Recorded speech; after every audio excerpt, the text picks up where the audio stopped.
All right, good morning. Morning, Roshi. Nice to see you all. Please forgive my formal attire. I'm not in my monk garb today. I just don't have time to change my clothes after this, so you get formal Roshi today. My samu today is of a corporate nature, so. I heard so I'm a religious studies nerd.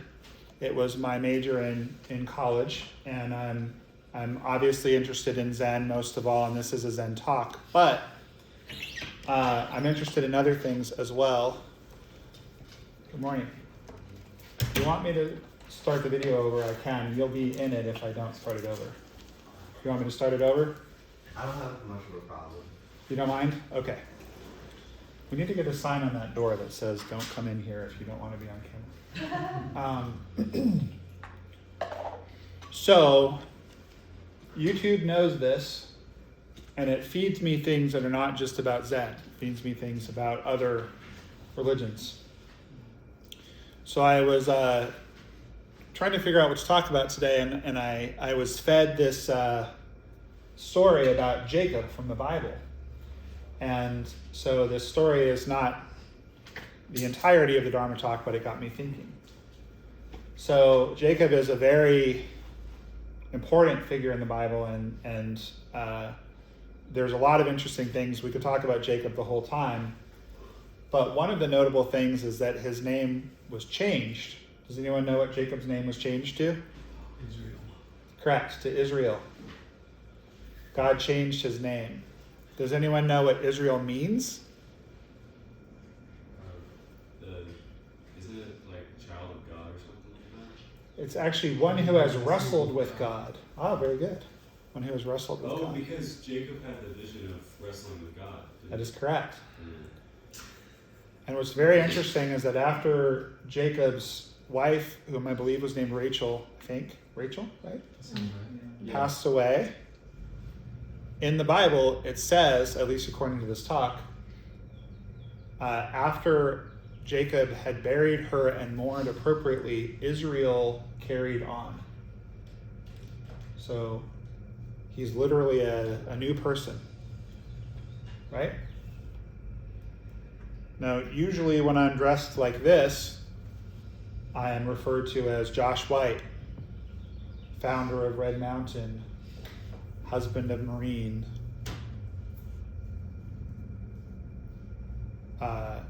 business coach extraordinaire. Usually when I'm in my Zen garb, it's Dainin Roshi. Dainin being my Dharma name. Anyone know what Dainin means? It doesn't mean I'm eating my dinner here and don't need to take it home. You beat me by 5 seconds. It's a good way to remember my Dharma name, though. Dine in or carry out. It means great patience. Great patience. Typically, your Dharma teacher will give you a name that they want you to grow into. And when I received my Dharma name, which was 26 years ago, I was not a very patient person. And nowadays, I think of myself as a very patient person. I'm not real reactive. I'm very reactive in here, but what comes out of my mouth usually is very measured and calm and thoughtful because I've trained myself to be that way. Is Josh Dainin and is Dainin Josh? Maybe. It all depends on your perspective. I mean, I could come in here and announce that I changed my name to Kumquat, the emperor of the planet Glorb. And, if you guys call me that, then now I'm Kumquat. What's in a name? What's the difference between Jacob and Israel? I was telling one of you, Nuksan, that someone who's preparing to receive the Zen precepts is around the age I was when I received the Zen precepts. And I was saying, to this person, encouraging them, like, I hope whether it's with me or someone else, you'll continue to study Zen and water the seeds, because when I received the precepts, and I suppose if you want to say became Dainin, I wasn't very patient and I wasn't a teacher. And then over time, study Zen long enough, you become an apprentice teacher in our lineage. Some lineages don't have that. Then you become a teacher, then you become a Roshi. But when Josh went in to receive the precepts at the age of 23, soon to be 49-year-old Dainin Roshi that sits before you was also present. The seeds of that person were present. But because we're empty of a fixed, unchanging self, obviously a lot of things happened before this version appeared. Does that make sense to everybody? You are the same you that you were when you were 5 years old, but would you all agree that you're also quite different? Quite different. So this brings us to a koan that I wanted to share with you, and like Jacob is one of, we all know who like the star of the show is in the Bible, but one of the most, it's Jesus in case you're not catching it, but one of the main figures in the Bible is Jacob. We could talk about Jacob for a long time. In the same way, one of the giants in the history of Zen is Donghan, also known as Tozan.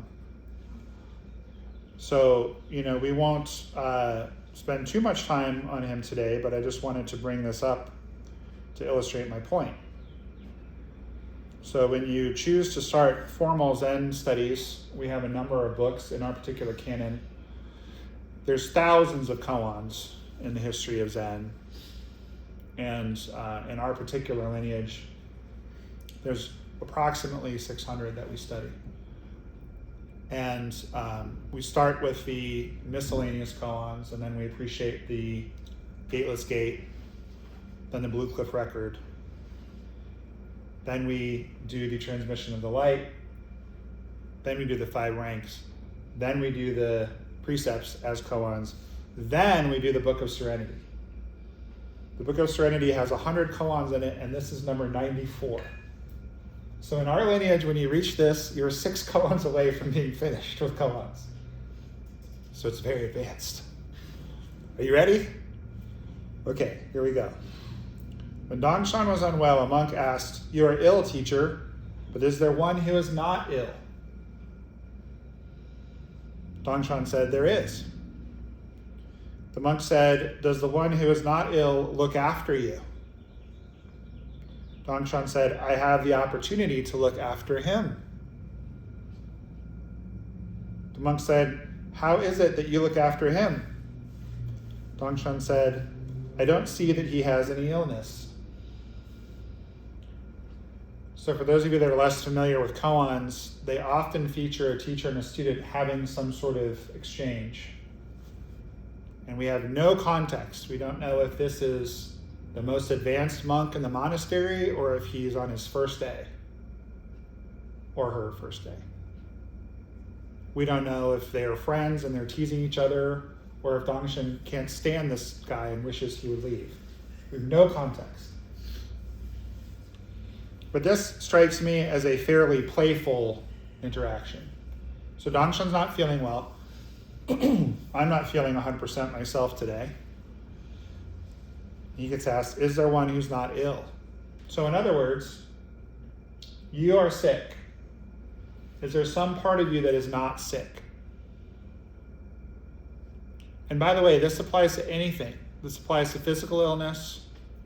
It also applies to mental illness. It applies to emotional distress. I have really severe ADHD. Like my default setting is kind of a spaz. Is there one who is not a spaz? Well, of course. You don't become a Zen Roshi by not being able to sit still. So there are different aspects to me. There's another quote I love. "Do I contradict myself? Very well, then I contradict myself. I am boundless and contain multitudes." I think that's Thoreau. Is that Thoreau? I think so. Correct me in the comments section. And don't forget to like and subscribe. There's the ADHD coming out. So there is one who is not ill.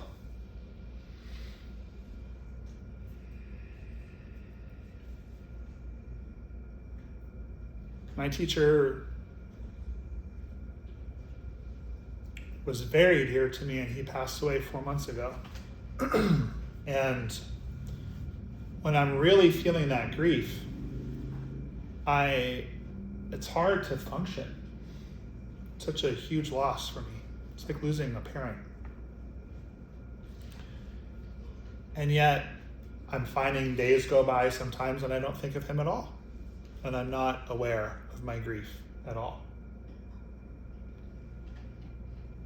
There's one who is not grieving. Okay, so think about this for yourself. Whatever it is that's bothering you, maybe it's physical illness, maybe it's grief, maybe it's trauma, maybe it's a mental issue. Does it feel resonant that there is also an aspect of you that is not overwhelmed with that? Like, does that resonate? There is the relative sense that yes, I'm subject to cause and conditions and I have suffering, I have dukkha, I have a physical body.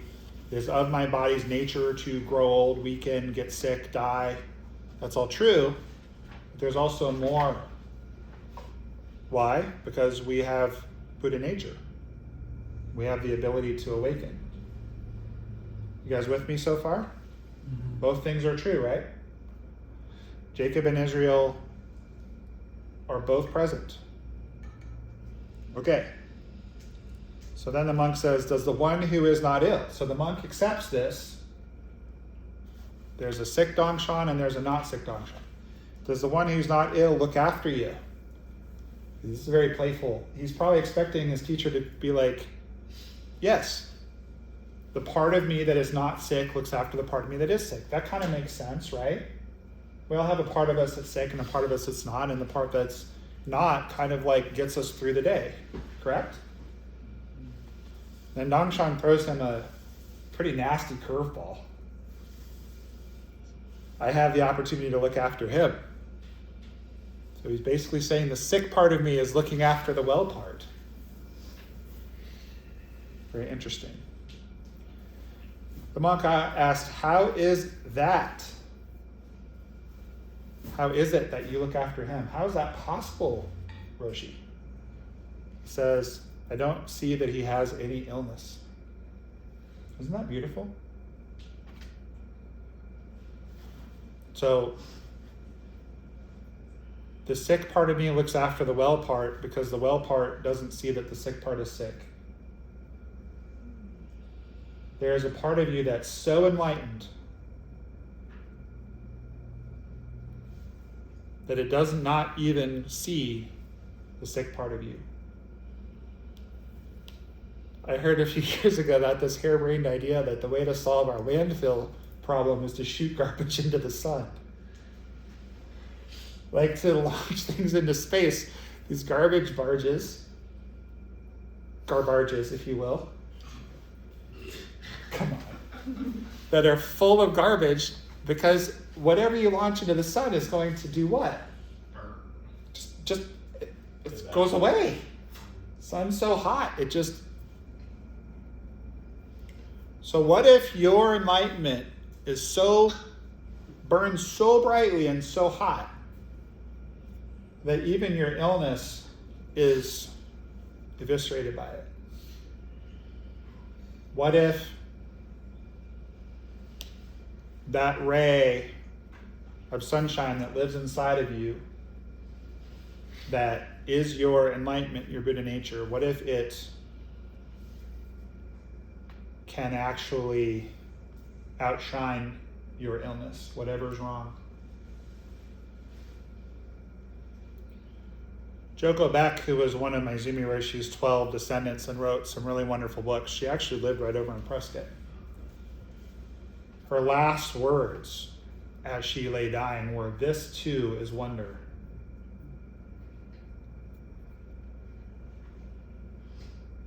I had the tremendous privilege to be with my father-in-law as he was dying. He was a former Trappist monk. and a really amazing person. Him and my teacher, both very influential on me. I'd say those two and my dad and my martial arts teacher are the most influential men in my life. Like Joko, he was completely lucid when he died. Most people, when they die, if they die of natural causes, are not lucid.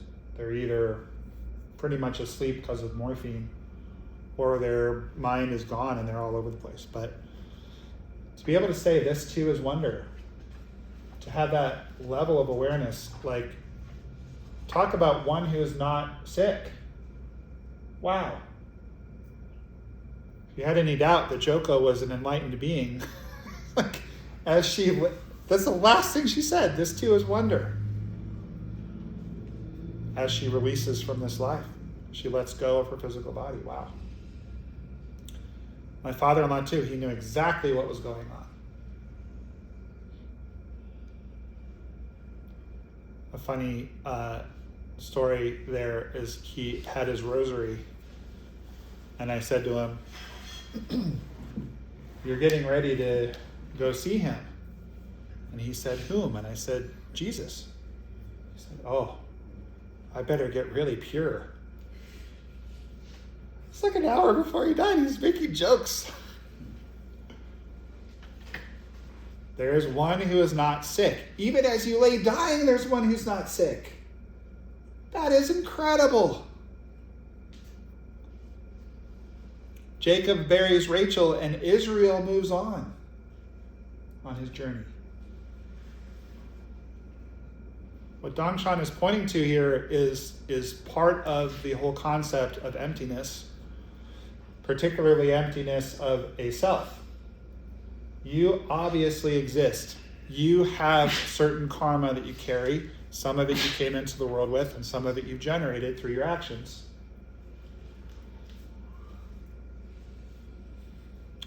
I cannot change the fact that I'm 6'3", tall drink of water.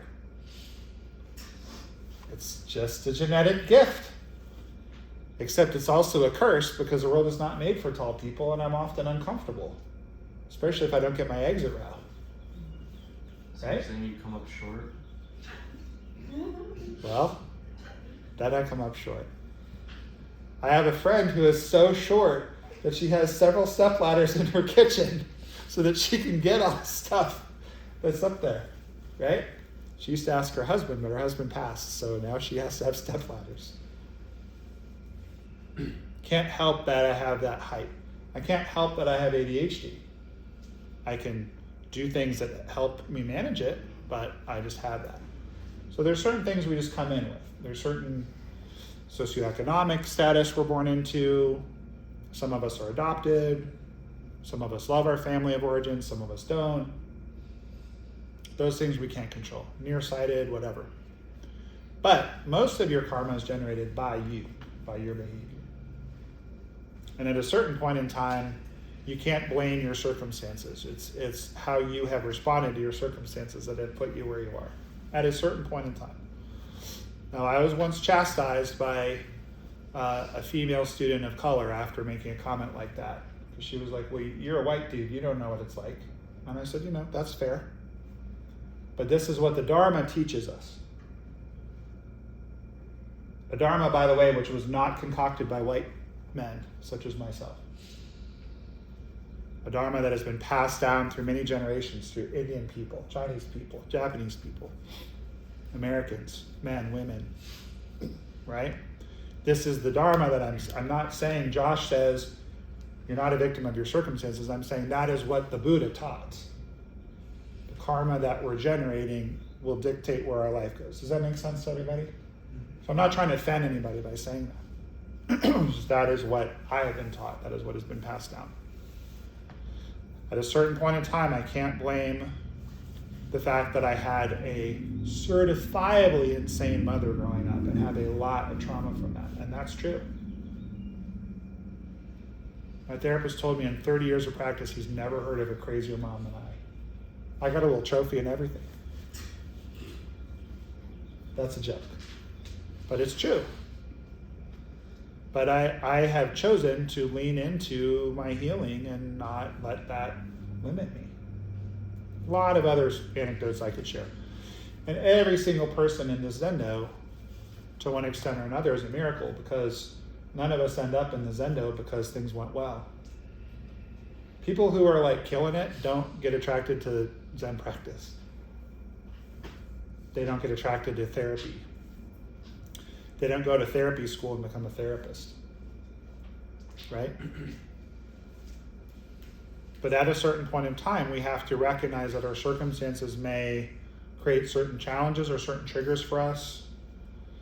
It may give us a certain challenge or a certain cross to bear that we'll have to deal with in our life. But the beautiful thing about emptiness is that nothing is fixed, nothing has been dictated, nothing is settled.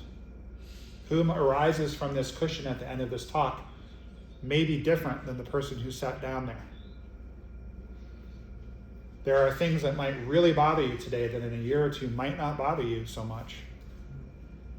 Because we're empty of a fixed self, things are always changing. So you basically, in my opinion, have three choices. You can resist the change. Raise your hand if in your experience resisting change makes you happier. There's no hands up. Okay? You can passively accept the change and just let life happen to you. And that's fine. A lot of people choose to do that. Or you can actively engage with change. And to some extent, you can guide the change. It's like you're rafting on a river. You can't make the river do different things. Some parts are more rapid than others, but you can guide your raft throughout the river, right? You can go, oh, this thing happened. How do I want to respond to it? You can't change what happened, but you can absolutely change how you respond. You can make yourself a more resilient person over time.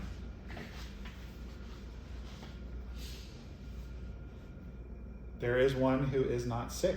There is one who is not challenged. There is one who is not bothered. By the way, there's a danger here. We're almost out of time. I want to make sure that I put an important footnote in this Dharma Talk. There's something called spiritual bypass. Has anyone ever heard of this? Mm-hmm. Can you describe it? It's using spiritual language or concepts to not take ownership for actual work that needs to be happening. Exactly. So it's like, it's my astrology, it's my numerology, that's why I'm like this. It's my human design. Instead of taking ownership, we're like, nah, you gotta fix that. Yes. Very well said. I bet you're a Pisces. Wrong. You got another guess? The answer was definitely not the answer of a water sign, I don't think. Are you a fire sign? That was a No. That's Oh. interesting. I'm a Libra. I knew Ah. that.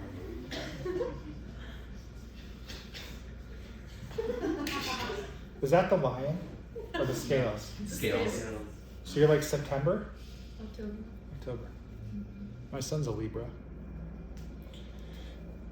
So another example of spiritual bypass, for example, would be, well, because Dainin Roshi invested so much time in me and gave me Dharma transmission and gave me Inka Shome and recognized me as his peer, and because my Dharma training is complete, and because I'm a Zen Master, a fully enlightened being, it doesn't really bother me that he died. Everything's temporary, everything's impermanent, it's to be expected that he would die, and no problem. That's just how it is. Of course he died. That would be spiritual bypass. Justifying not doing the work, as Ray mentioned. And what is the work? Well, I sat in here for a full week. By myself mostly, a few of you joined me. Between Christmas and New Year's, and there was a lot of tears during that time. I think I need to go again for another retreat somewhere. I need to go retrieve the things he bequeathed me that are standing up in his zendo, that his family is being very patient with me, because I haven't been able to bring myself to go. I can't bear it. So at some point I will. I will not stay this sad forever, but I'm very sad. It's important to go through the being sad. The shift can't happen until you do the work. And the Buddha taught that resisting suffering increases suffering. So this is the paradox. We have to do the work, but we don't have to get stuck in the work. If you think about it, there's a lot of people that are stuck in the work. Been doing therapy for 30 years, been sitting on the cushion for 30 years. They're still talking about that thing that happened all those years ago. Those things are going to arise, of course. It's part of who you are. I sort of made a little joke about my mom being the craziest mother that my therapist has ever heard of. But when he told me that, it was like very validating, actually. So it was like, oh my God. Okay, so this is real. But I don't, you can say, well, I'm not going to let that control me, and I'm not going to let that, but whatever. Or you can be like, well, because this thing happened, I'll never manifest. But what is one of the main things we talk about? The middle way. Both things are true. He doesn't say, I'm not sick. He says there's one who is not sick. There's one who's very traumatized. There's one who's very grief-stricken. There's one who's very limited. And there's one who's not. My invitation, my challenge, my request of all of you is to live as both. And I'm about to end this talk as I always do in Gasho. What is that? Bringing the two together. The one who's not sick and the one who is sick.